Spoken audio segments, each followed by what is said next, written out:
Hey guys, welcome back to Ratna lifestyle. இன்றைக்கி என்ன video பார்க்க போகிறீங்கன்னா, நண்டு ஃப்ரை பண்ண போகிறேன். நண்டு ஃப்ரை வந்து எவ்வளோ ஈஸியாக டக்குன்னு பண்ணலாம் அப்படின்ட்டு தான் பார்க்க போகிறோம். வீடியோக்குள்ளே போய் பார்க்கறதுக்கு முன்னாடி என் சேனலை லைக் பண்ணுங்கள், ஷேர் பண்ணுங்கள், கமெண்ட் பண்ணுங்கள், சப்ஸ்கிரைப் பண்ணுங்கள், பெல் ஐக்கானை கிளிக் பண்ணுங்கள். அப்போ தான் நான் போடுற வீடியோக்கான நோட்டிஃபிகேஷன் உங்களுக்கு வரும்.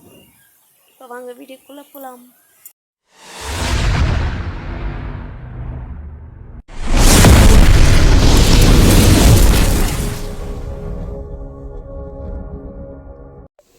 நண்டு ஃப்ரைக்கு மசாலா அரைக்கிறதுக்கு என்னென்ன பொருட்கள் தேவைன்னு வெங்காயம், தக்காளி, தேங்காய், மிளகு, சோம்பு.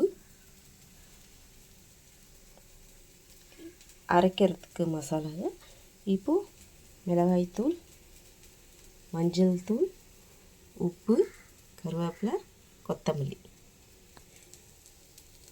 தேவைக்கேற்ப ஆயில். இப்போ இதெல்லாம் சேர்த்து அரைச்சிக்கலாம். கடாய் வச்சு எண்ணெய் சேர்த்துக்கிறேன்.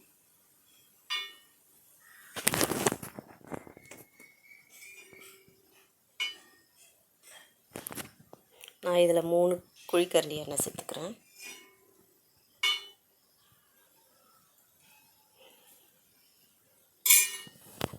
எண்ணெய் காயட்டும். எண்ணெய் காஞ்சிடுச்சு. 2 காஞ்ச மிளகாய் சேர்த்துக்கிறேன்.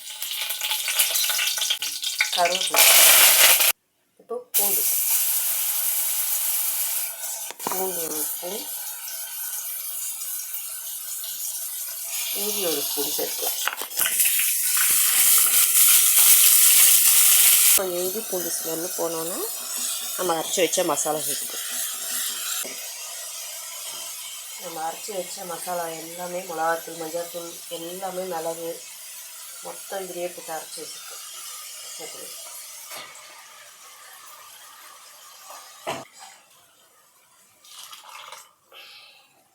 இதிலே கொஞ்சம் தண்ணி ஊற்றி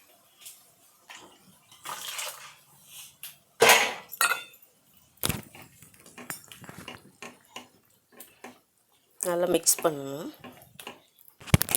நான் உப்புலேருந்து எல்லாம் இதுலேயே போட்டேன். உப்பு பத்தலைன்னா நீங்கள் சேர்த்துக்கலாம். போதும். இப்போ இந்த மசாலா கூடயே நான் நண்டை நல்லா க்ளீன் பண்ணி கழுவி வச்சுருக்கேன். இது கூட சேர்த்துக்கேன்.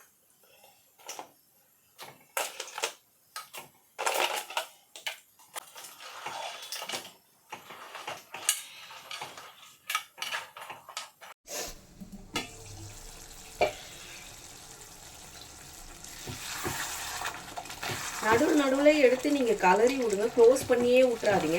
ஏன்னா நண்டு வந்து அடி பிடிக்கிறதுக்கும் நல்ல சான்சஸ் இருக்குது. கலரி விடுங்க. ஆயில் தேவையானா கொஞ்சம் நடுவில் சேர்த்துக்கலாம். ஏன்னா இது இறுகி வர கொஞ்சம் ஆயிலும் சேர்த்துக்கணும்.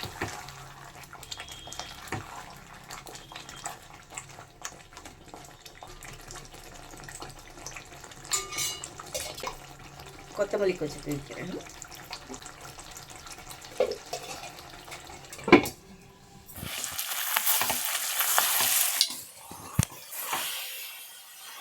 இது கொஞ்சம் தொக்கா வேணும்னா நீங்கள் இப்படியே தொக்காவே எடுத்துக்கலாம்.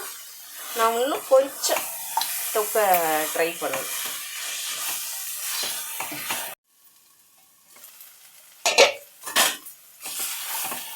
அவ்வளோதான். நண்டும் நல்லா ஃப்ரை ஆயிடுச்சு.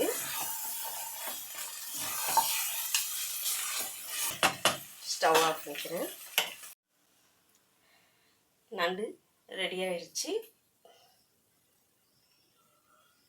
ரொம்ப ஈஸியாக சிம்பிளான நண்டு ஃப்ரை ரெடி ஆயிடுச்சு. இதை வந்து நம்ம சாம்பார் சாதத்துக்கு, ரச சாதத்துக்கு, எல்லா சப்பாத்திக்கு, இந்த தொக்கை வந்து சப்பாத்தி, தோசை எல்லாத்துக்குமே வச்சு சாப்பிட்லாம். அவ்வளோ சூப்பராக இருக்கும். நீங்களே செஞ்சு பாருங்க. ரொம்ப சுவையாக நல்லாயிருக்கும். நம்ம எல்லாமே தனியாக போட்டு வதக்கி செய்யணும்னு இல்லை. எல்லா மசாலாவும் ஒன்றா அரைச்சி அப்படியே தாளித்து செய்ய வேண்டியது தான் இந்த ரெசிபி. ஓகே ஃப்ரெண்ட்ஸ், இந்த வீடியோ உங்களுக்கு பிடிச்சிருக்குன்னு நினைக்கிறேன். பிடிச்சிருந்தா லைக் பண்ணுங்கள், ஷேர் பண்ணுங்கள், கமெண்ட் பண்ணுங்கள், சப்ஸ்கிரைப் பண்ணுங்கள். ஓகே ஃப்ரெண்ட்ஸ், பாய்.